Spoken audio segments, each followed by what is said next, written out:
اعمال کی اصلاح کرم سے کر دے۔ الحمدللہ رب العالمین والصلاة والسلام علی سید المرسلین، اما بعد فاعوذ باللہ من الشیطان الرجیم، بسم اللہ الرحمن الرحیم۔ پڑھیے، الصلاة والسلام علیک یا رسول اللہ وعلی آلک واصحابک یا حبیب اللہ۔ الصلاة والسلام علیک یا نبی اللہ وعلی آلک واصحابک یا نور اللہ۔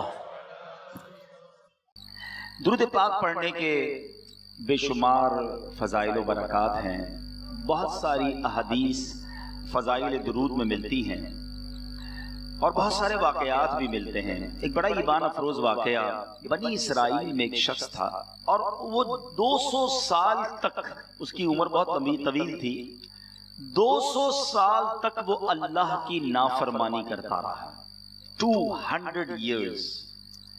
جب وہ مر گیا تو ویسے ہی سارے معاشرے میں وہ بڑا گناہ گار، بڑا جس کو آپ کہیں کہ بدکار مشہور تھا۔ لوگوں نے کہا اس کی کیا تجہیز کرنی، اس کو کیا کفن دینا، اس کو کیا قبر دینی۔ اٹھایا اور اس کو کچرے کے ڈھیر پر پھینک دیا کہ ایسا نافرمان مرا کہ جان چھوٹی۔ اب وہ کچرے کے ڈھیر پر ڈال کر آ گئے۔ اللہ عز و جل نے حضرت موسیٰ علیہ السلام پر وحی بھیجی کہ اے موسیٰ، آپ جائیں اور اس کی نماز جنازہ ادا کریں۔ ذرا غور کریں، اللہ کے نبی جس کی جنازے کی نماز ادا کریں، وہ تو بخشا ہوا آدمی، مقبول اللہ کی بارگاہ میں۔ ایک طرف 200 سال کے گناہ ہیں اور لوگوں نے ان نافرمانیوں کی وجہ سے کچرے کے ڈھیر پر پھینک دیا۔ حضرت موسیٰ علیہ السلام نے کہا یا اللہ، حکم تیرا ہے، حاضر، مگر بنی اسرائیل کے لوگ تو کہتے ہیں 200 سال تیری نافرمانی کی ہے، اتنے گناہ ہیں اس کے۔ اللہ عز و جل نے فرمایا وہ ایسا ہی تھا، 200 سال ہی میری نافرمانی کرتا رہا، مگر بات یہ ہے کہ وہ جب بھی تورات کھولتا تھا، قرآن تو نبی پاک علیہ السلام پر نازل ہوا نا، اس سے پہلے اور آسمانی کتابیں تھیں، تو حضرت موسیٰ علیہ السلام کے دور میں جو رب کی کتاب تھی وہ تورات تھی۔ فرمایا اے موسیٰ، جب وہ تورات کھولتا اور تورات میں میرے آخری نبی کا نام محمد صلی اللہ تعالیٰ علیہ وسلم کو جب بھی دیکھتا چوم کر آنکھوں سے لگاتا تھا اور ان پر درود پڑھتا تھا، پس اس کا یہ عمل ایسا مقبول ہوا کہ میں نے اس کے سارے گناہ بھی معاف کر دیے ہیں، 70 حوروں سے اس کا نکاح بھی کر دیا۔ اللہ اکبر، اللہ اکبر۔ یہ ہے درود پاک۔ 200 سال کی نافرمانیاں اور نام محمد کی تعظیم، اللہ کے حبیب کے نام سے محبت، اسے چومنا، اسے آنکھوں سے لگانا اور درود پاک پڑھنا۔ اے میرے میٹھے اسلامی بھائیوں، ہم بھی بڑے گناہ گار ہیں۔ سچی بات یہ ہے کہ گناہوں میں کمی ہم نے بھی کوئی نہیں چھوڑی ہے۔ کوئی میرا بھائی 30 سال 40 سال 50 سال 60 سال کا بیٹھا ہے، کون سا دن ہے جس میں ہم نے گناہ نہیں کیا؟ سیدی اعلیٰ حضرت لکھتے ہیں نا، ہم نے خطا میں نہ کی، تم نے عطا میں نہ کی۔ آقا ہم نے خطا میں نہ کی، تم نے عطا میں نہ کی، کوئی کمی سرورا تم پہ کروڑوں درود، کر کے تمہارے گناہ مانگے تمہاری پناہ۔ یہ بڑی عجیب بات ہے، ذرا اس شعر کو سمجھیے گا۔ ایسا ہوتا نہیں دنیا میں، بندہ کسی کو اللہ نہ کرے تکلیف پہنچائے، پھر جا کے کسی اور سے پناہ مانگتا ہے کہ بچا لو مجھے اس سے، مجھے چھپا لو، مجھے بچا لو، ہیلپ کرو میری، وہ بندہ مجھے مار دے گا کیونکہ میں نے اسے تکلیف پہنچائی ہے۔ مگر آقا کا دربار وہ ہے کہ کر کے تمہارے گناہ مانگے تمہاری پناہ، تم کہو دامن میں آ، تم پہ کروڑوں درود۔ اور ایسے مجرم ہیں کہ ہمیں کون پالتا، ہمیں کون رکھتا، گندے نکمے کمین، مہنگے ہوں کوڑی کے تین، کون ہمیں پالتا، آقا تم پہ کروڑوں درود۔ نبی پاک کے سوا کون ہے جو ہمیں نبھاتا، ورنہ ہم جیسے ناقص، ناکارہ اور گناہگار تو مارے جاتے۔ اب درود پاک ایک ایسا وظیفہ ہے، اگر اس کو حرز جاں بنا لیا جائے، اس کو زندگی کا دستور بنا لیا جائے، چلتے پھرتے اٹھتے بیٹھتے درود پاک پڑھتے رہیں۔ نبی پاک ہمارے آقا بھی ہیں، ہمارے محسن بھی ہیں، ہمارا سب کچھ ہے، ہمارا مان بھی ہے، ہماری جان بھی ہے، اور ہمارا ایمان بھی ہے۔ مگر ایک بڑا پرابلم یہ ہو گیا ہے، یقیناً ایمان تو کمپلیٹ ہی نہیں ہوگا نبی پاک سے محبت کے بغیر۔ شاعر لکھتے ہیں نا، محمد کی محبت دین حق کی شرط اول ہے۔ یہ بڑی گہری بات ہے۔ which condition is very first؟ سب سے پہلی کنڈیشن کیا ہے؟ دیکھیں، لا الہ الا اللہ کہنے والے تو بہت سارے ساری دنیا میں، اللہ ایک ہے، بہت سارے مذہب کے لوگ کہتے ہیں، مسلمان نہیں ہے وہ۔ تو پتا چلا کہ محمد الرسول اللہ صلی اللہ تعالی علیہ وسلم کوئی نہ کہے دل کی تصدیق کے ساتھ، نبی پاک کو اللہ کا نبی اور آخری نبی نہ مانے اور محبت رسول دل میں نہیں، وہ مسلمان نہیں ہے۔ یاد رکھیے گا، منافقین بھی تو تھے، مکے میں بھی تھے، مدینے میں بھی تھے، نبی پاک کے دور میں تھے، کلمہ بھی پڑھتے تھے۔ صرف کلمے سے بھی ایمان نہیں ہوگا، کلمہ پڑھے اور دل میں عشق رسول نہیں، دشمنی ہے، بغض ہے، وہ بھی ایمان والا نہیں ہے۔ محمد کی محبت دین حق کی شرط اول ہے، اسی میں ہو اگر خامی تو سب کچھ نامکمل ہے۔ تو یہ بڑی امپورٹنٹ بات ہے۔ اب پرابلم یہ ہے کہ آج کے دور میں سرور کائنات علیہ الصلوۃ والسلام کے بارے میں جانتے بہت تھوڑا ہے۔ کلمہ تو پڑھ لیا، نعتیں بھی سنتے ہیں، اجتماع میں بھی آتے ہیں، لائٹیں بھی لگاتے ہیں، پرچم بھی لگاتے ہیں، لنگر بھی کرتے ہیں، بہت اچھی بات ہے، جلوس میں جاتے ہیں، بالکل ٹھیک ہے، جانا چاہیے۔ مگر جس نبی کے غلام ہیں ان کی سیرت کے بارے میں کتنا جانتے ہیں؟ ان کے بارے میں ہمیں کیا کیا معلوم ہے؟ ہمیں بہت ساروں کے بارے میں بہت ساری باتیں پتہ ہیں۔ بدقسمتی یہ ہے کہ آج کے نوجوان سے پوچھو کہ بتائیے نبی پاک کی مکی زندگی کتنی تھی، مدنی زندگی کتنی تھی، پیارے آقا علیہ الصلوۃ والسلام کے کچھ خاندان کے بارے میں بتائیے، نبی پاک نے اعلان نبوت کب کیا، پہلی وحی کب آئی، پیارے آقا علیہ الصلوۃ والسلام جو ہیں ان کے قریبی صحابہ کون تھے، غزوہ احد، غزوہ بدر، یہ سب کیسے ہوا؟ تو شاید بہت بڑی تعداد کو یہ ساری باتیں پتہ نہیں ہیں۔ مگر آج کے نوجوان کو پوچھو کہ یار فلاں کرکٹر کا ریکارڈ کیا ہے، تو اس کا نام بھی بتائیں گے، ریکارڈ بھی بتائیں گے، سینچریاں بھی بتا دیں گے، فلاں فٹ بالر کے گول بھی پتا ہوں گے، ہیئر اسٹائل بھی پتا ہوگا، اس کے کپڑے کون سے وہ بھی پتا ہوں گے، پتا نہیں کیا کیا لوگ یاد کر کے بیٹھے ہوئے۔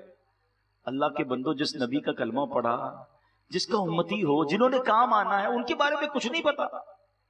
میں ایک سوال کرتا ہوں ویسے لوگوں سے جو اس طرح آئیڈیل بنائے بیٹھے ہیں نا، کسی گلوکار کو، کسی اداکار کو، معاذ اللہ، کسی فٹ بالر، کرکٹر یا ویسی دنیا کی کسی فیم پرسنالٹی کو، ان سب سے سوال ہے، بتاؤ کیا وہ تمہیں جانتا ہے؟ ہم کہتے ہیں مجھے کیسے جانے گا، بہت بڑا آدمی ہے، وہ تو مجھے نہیں جانتا۔ اچھا، جانتا نہیں، کبھی تمہارا خیال رکھا؟ جانتا نہیں تو خیال کیسے رکھے گا؟ کبھی تمہیں یاد کیا؟ نہیں، وہ ہمیں کیسے یاد کرے گا؟ ہم ہی یاد کرتے رہتے ہیں اس کو، ہم ہی اس کو فالو کرتے رہتے ہیں، کبھی فیس بک پر، کبھی ٹویٹر پر، کبھی انسٹاگرام، بس اس کی باتیں سنتے رہتے ہیں، اس کی کلپ دیکھتے رہتے ہیں، اس کے فوٹو دیکھتے رہتے ہیں، اسی کے پیچھے دیوانے ہیں۔ اللہ کے بندو، تم اس کے پیچھے دیوانے ہو، نہ تمہیں جانتا ہے، نہ یاد کیا، نہ خیال رکھتا ہے۔ تم اس کے دیوانے کیوں نہیں بنتے جب تم پیدا نہیں ہوئے تھے؟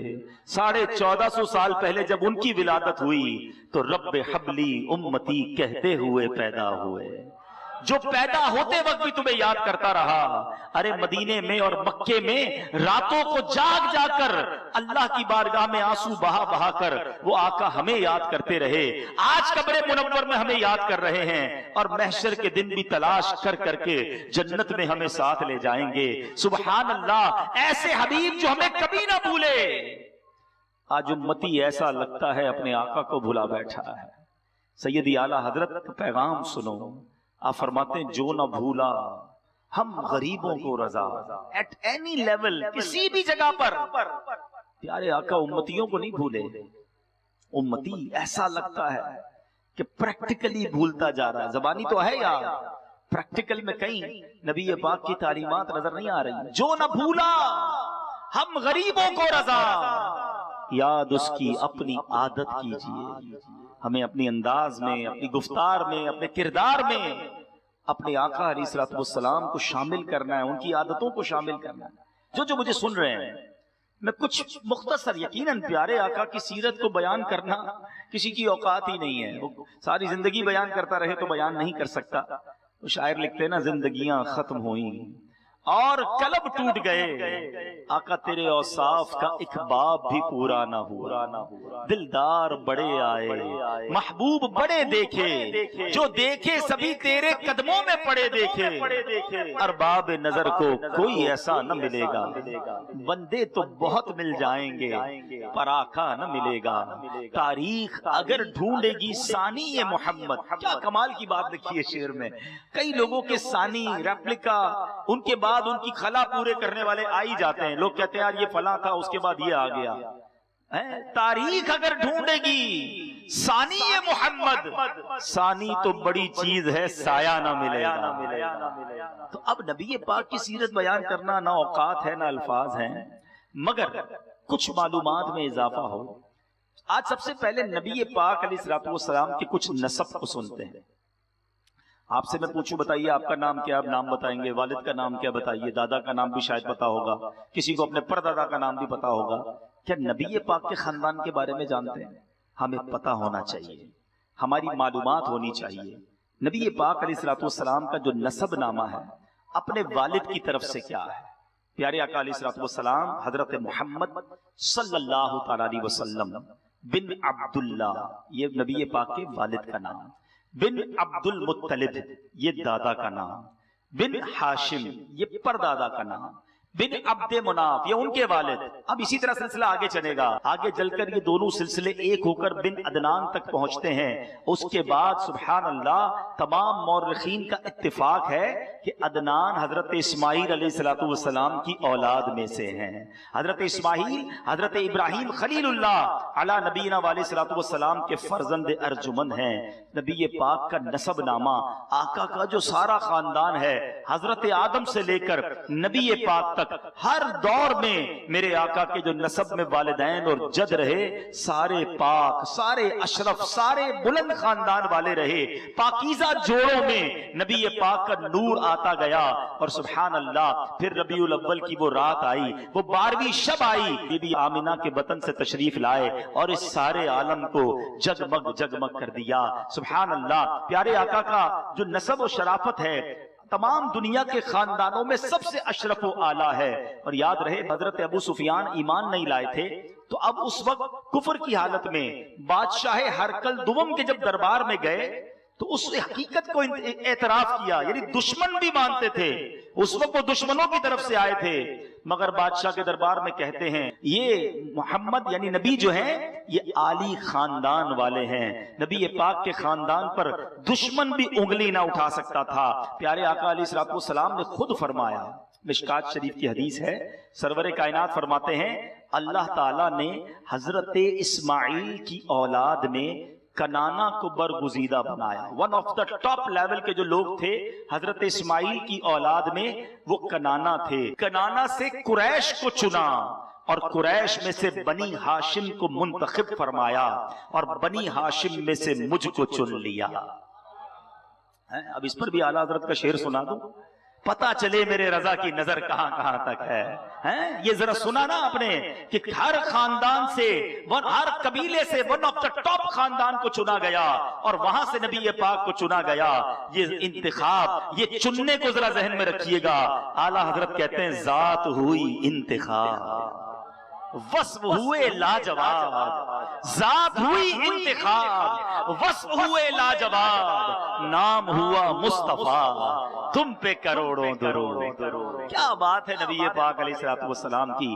نبی پاک جیسا دنیا میں نہ کوئی آیا ہے نہ کوئی آئے گا. رب نے بنایا ہی ایسا ہے اپنے حبیب کو کہ پھر اس کی کوئی مثال ہی دنیا میں نہیں ہے. شاعر لکھتے ہیں نا، ایڈا سونا نبی کوئی دنیا تے آیا نہیں، یار اے ہو جیا کوئی رب نے بنایا نہیں، یار اے ہو جیا کوئی رب نے بڑھایا نہیں دید میرے نبی دیے رب دا نظارہ دید میرے نبی دیے رب دا نظارہ قسم خدا دی مینو سب نالو پیارا رب دا نظارہ یہاں بھی کسی کو غلط فہمی نہ ہو، اللہ کی جو شان ہے، اللہ کی قدرت کا جو مظہر ہے، رب کو تو ہم نہیں دیکھ سکتے نا، تصویر کو دیکھیں تو پتا چلتا ہے مصور کیسا ہوگا، دنیا دیکھتے ہیں تو پتا چلتا ہے مالک کیسا ہوگا، یہ ساری رانائیاں جس نے بنائی ہیں وہ خالق کیسا ہوگا، سبحان اللہ۔ تو بہرحال اب یہ قریشی کہلاتے ہیں آقا علیہ الصلوۃ والسلام، ٹھیک ہے نا، سب کو پتا ہے، مگر یہ قریشی کیوں کہلاتے ہیں اور قریش تھا کون جس کی وجہ سے نبی پاک قریشی کہلایا؟ بڑی بیسک باتیں آج بتانے آیا ہوں تاکہ یہ بڑی بیسکس ہیں جو ہمیں پتا ہونی چاہیے۔ یاد رہے کہ نبی پاک علیہ الصلوۃ والسلام کے جیسے میں نے کہا کہ سارے ہی آباء و اجداد پاک صاف بڑے بلند مرتبے والے، مگر ان میں ایک جو حضرت فہر بن مالک تھے، یہ نبی پاک علیہ الصلوۃ والسلام کے حضرت فہر بن مالک بنتے ہیں پردادا، ٹھیک ہے، تھوڑا سا آگے جا کر اب فہر بن مالک یہ ہیں، یہ ان کا لقب قریش تھا اور ان کی اولاد قریشی کہلاتی تھی یا قریش کہلاتی تھی۔ فہر بن مالک قریش کیوں کہلایا؟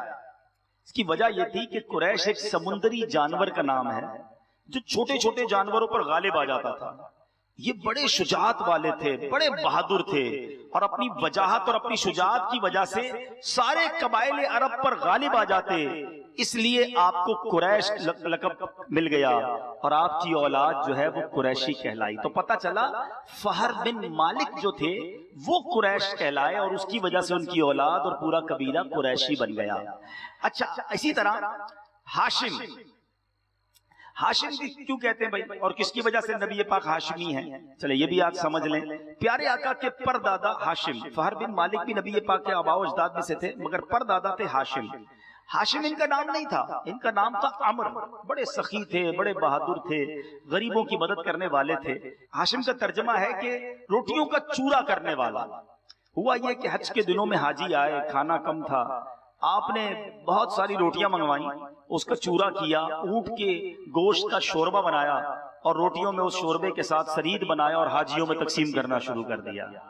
نبی پاک کا سارا گھرانہ ہی سخی ہے، جو تم سے نہ مانگوں تو پھر کس سے مانگوں، آقا تمہارا تو سارا گھرانہ سخی ہے۔ تو اب یہ جو ہاشم تھے جن کا نام عمر تھا، ان کا نام اس وجہ سے روٹیوں کا چورا کر کے حاجیوں میں تقسیم کرنے کی وجہ سے ہاشم پڑ گیا اور آپ کی اولاد جو ہے وہ پھر ہاشمی کہلائی۔ تو پتہ چلا کہ ہاشمی اور قریشی جو نبی پاک کو کہا جاتا ہے اس کے پیچھے کیا وجہ ہے۔ عبد المطلب یہ نبی پاک علیہ الصلوۃ والسلام کے دادا، ٹھیک ہے، اور ان کا اصلی نام شیبہ ہے۔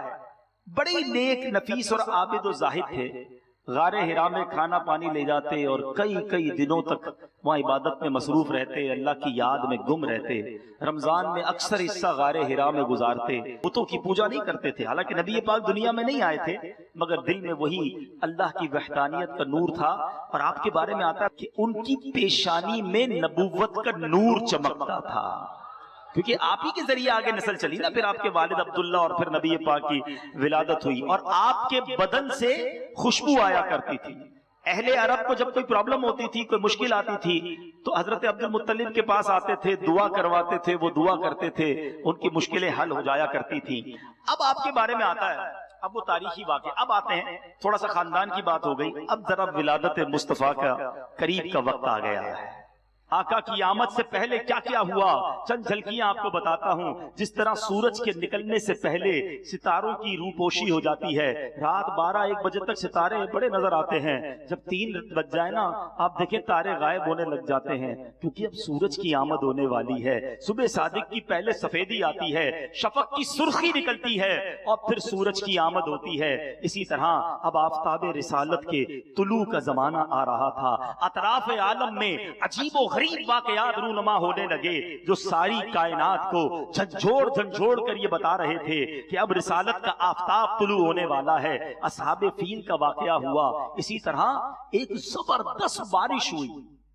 عرب کے اندر سبزہ نہیں ہوتا تھا، مگر اس سال نبی پاک کی آمد سے پہلے ایک شاندار بارش ہوئی اور عرب میں سبزہ ہونا شروع ہو گیا، برسوں کی خشک سالی دور ہو گئی۔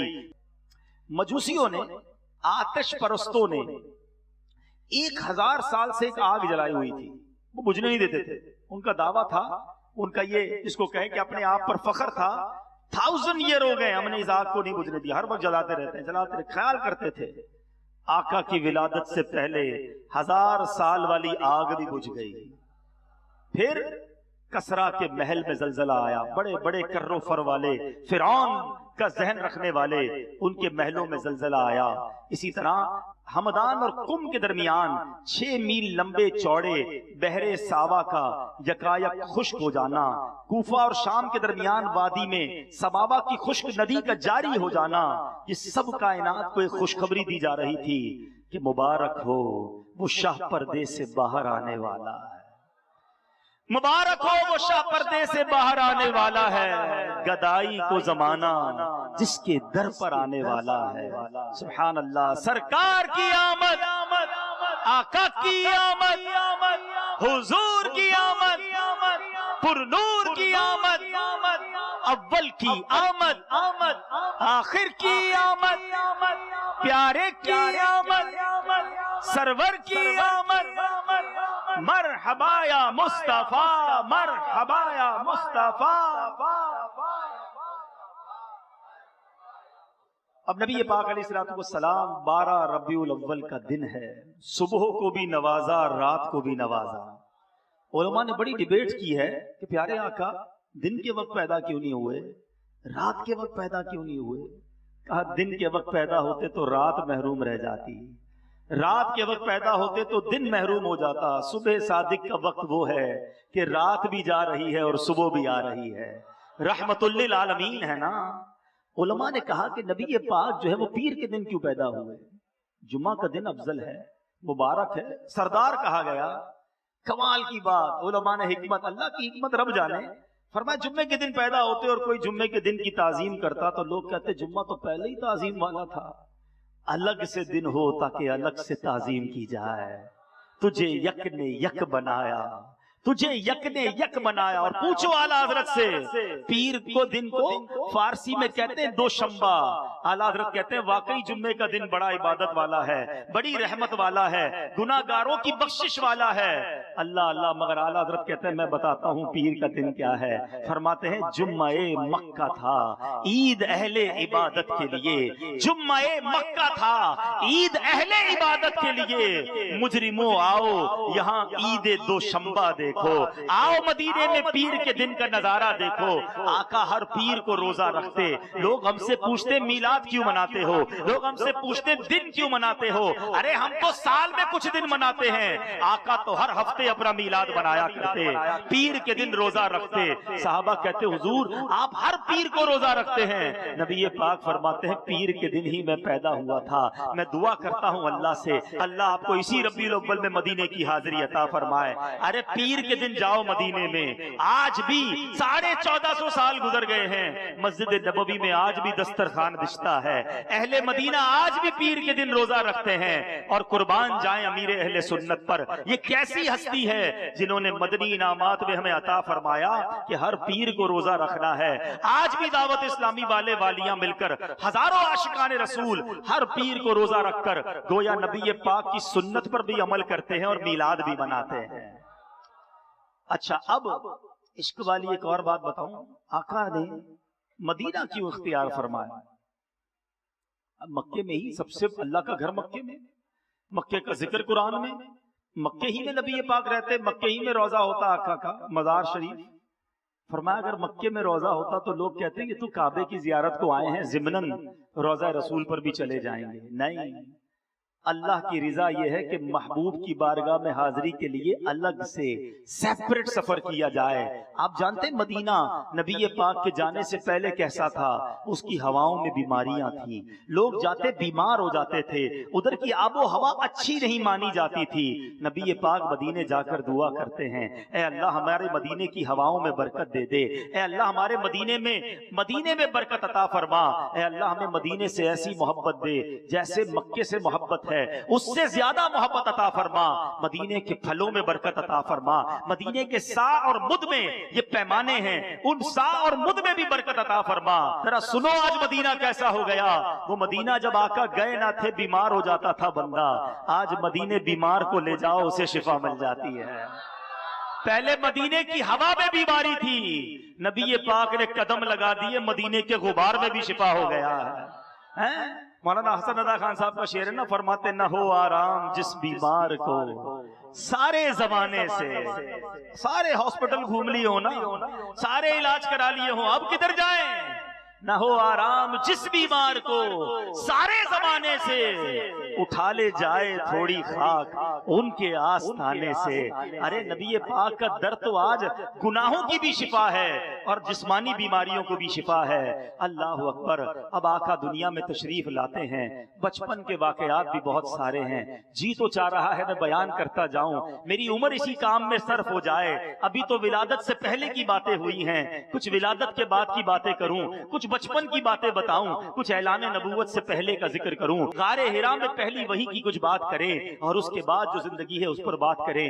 مگر ظاہر ہے ہر اجتماع کا ایک وقت ہوا کرتا ہے, ہم تو بس اپنی حاضری ہی لگاتے ہیں. مگر نبی پاک کی سیرت کا وہ پیارا پہلو کہ نبی پاک جب بچپن میں جھولے میں تھے, گہوارے میں تھے. اچھا, نبی پاک کی سیرت کا یہ اتنا خوبصورت پہلو ہے. حضرت عباس جو ہے نا, یہ پیارے آقا کے چچا ہیں, یہ بہت دیر میں مسلمان ہوئے. ٹھیک ہے, جب آگے جا کے مسلمان ہوتے ہیں نا تو کہتے ہیں حضور بات یہ ہے کہ میں جو آپ پر ایمان لایا ہوں نا, اس کا ایک سبب یہ بھی ہے کہ جب آپ جھولے میں تھے نا, میں نے بچپن میں آپ کو دیکھا تھا, آپ جب گہوارے میں ہوتے تھے, اب جدھر انگلی کا اشارہ کرتے تھے چاند ادھر چلے جایا کرتا تھا. اچھا, یہ بڑی ایمان افروز بات ہے, مگر میں اس سے بھی زیادہ خوبصورت بات بتانے جا رہا ہوں. میں اور آپ بھی چھوٹے رہے ہیں, ہم نے بچپن میں پتہ نہیں کیا کیا کیا ہے.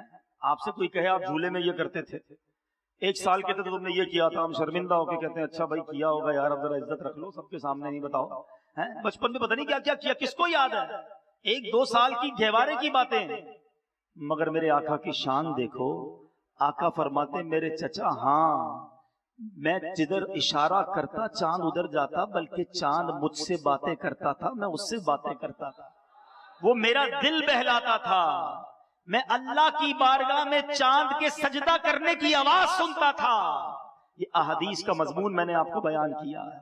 آقا کو اس وقت کی باتیں بھی یاد ہیں, اور سبحان اللہ میرے آقا کو ایسا کمال ملے اور رضا کا قلم خاموش رہ جائے, یہ کیسے ہو سکتا ہے؟ وہ لکھتے ہیں چاند جھک جاتا جدھر انگلی اٹھاتے مہد میں, مہد کہتے ہیں جھولے کو, چاند جھک جاتا جدھر انگلی اٹھاتے مہد میں, کیا ہی چلتا تھا اشاروں پر کھلونا نور کا. اللہ کے حبیب کو کھلونا چاند عطا کیا گیا تھا, تو سوچو پھر کیسے اختیارات عطا کیے ہوں گے. تو بہرحال میرے بیچ اسلامی بھائیوں, آج جو بیان کرنے کا میرا مقصد تھا, میں ساری باتیں بیان نہیں کر سکتا, مگر کچھ چیزوں کو ہائی لائٹ کرنے آیا ہوں, آپ کے دلوں کے دروازے پر دستک دینے آیا ہوں. بتاؤ مجھے کتنا لطف آیا, کتنا سیکھنے کو ملا.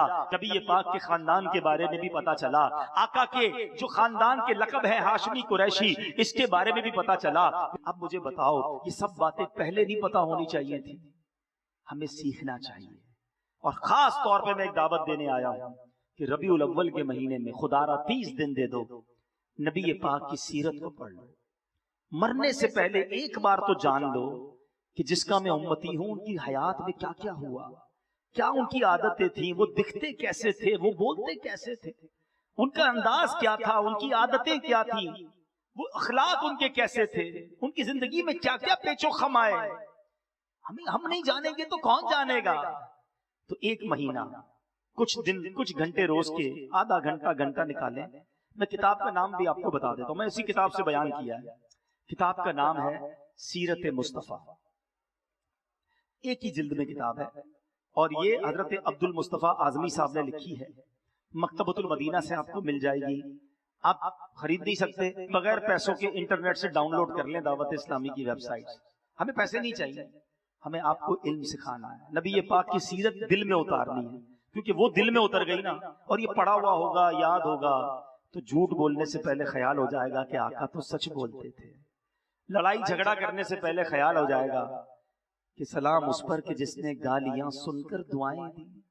آقا تو دعائیں دیتے، ہم لڑنے نکلے، ہم جھگڑنے نکلے. دھوکہ دیتے وقت خیال آ جائے گا کہ نبی پاک تو فرماتے من غش فلیس منا، دھوکہ دینے والا ہم میں سے نہیں، میں کیسے دھوکہ دے سکتا ہوں. نماز چھوڑتے وقت خیال آ جائے گا کہ نبی پاک کا امتی ہوں اور آقا فرماتے قرۃ عینی فی الصلاۃ، نماز میں میری آنکھوں کی ٹھنڈک ہے، کیسے نماز چھوڑ دوں. میں دوسرا تحفہ آپ سے آج یہ چاہتا ہوں، میں نہیں چاہتا، نبی پاک کے لیے تحفہ ہم نے تیار کرنا ہے، اور وہ تحفہ جو آقا کو بہت پسند ہے. خود نبی پاک فرمائیں قرۃ عینی فی الصلاۃ.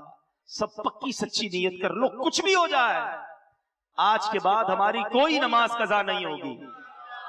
ایسا نہیں، ایسا نعرہ لگائیں کہ شیطان بھی ادھر سے دور بھاگ جائے. آج کے بعد ہماری کوئی نماز قضا نہیں ہوگی، نبی پاک کی سنت کے مطابق زندگی گزاریں گے، حرام روزی کے قریب بھی نہیں جائیں گے، جھوٹ نہیں بولیں گے، کبھی کسی کو دھوکہ نہیں دیں گے، نبی پاک کے سچے امتی بن کر مسلمانوں کی خیر خواہی کریں گے. سب کا خیال رکھو یار، تھوڑی سی زندگی ہے، اس کو تنگ کرنا، اس سے لڑائی کرنا، اس پر ظلم کرنا، پڑوسی پریشان، یہ مسلمان والی زندگی نہیں. بزرگ کہتے ہیں نا سب کا بھلا سب کی خیر، سب کے بھلے میں اپنی خیر. آپ سب کا بھلا سوچے، آپ کا ویسے ہی بھلا ہو جائے گا. جو دوسروں کا برا سوچتا ہے نا اس کا ویسے ہی بیڑا غرق ہو جاتا ہے. تو انشاءاللہ نبی پاک کی سیرت پڑھیں اور اس پر عمل کریں. میرے اعمال